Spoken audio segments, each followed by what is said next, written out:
Hallelujah! Praise the name of the Lord. Mayroon na naman tayong bagong bulaklak.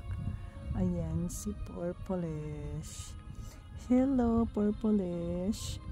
Yung isa, ay ano na siya, luma na siya. Ayan, may bago na namang sibol. Ayan.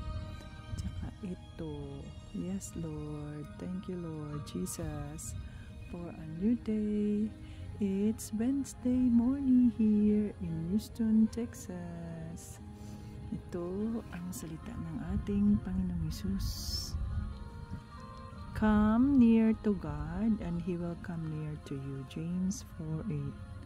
Come near to God and He will come near to you. It's James 4:8. So yan mga ka-Team Jesus.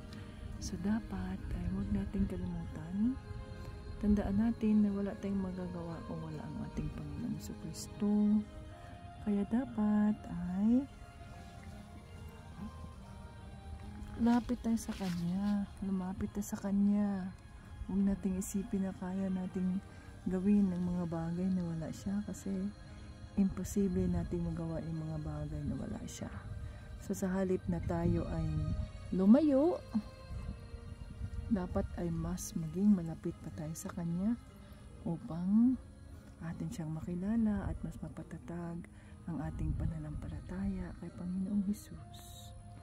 Yan, mayroong malaking pusa doon na pumunta.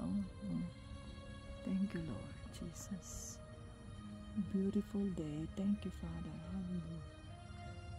Yan, mga ka-Team Jesus. Holy Spirit, guide us today na we will seek the face of God in the name of Jesus, at mas lalo pa namin patatagin namin pananampalataya kay Panginoong Hesus. Thank you po.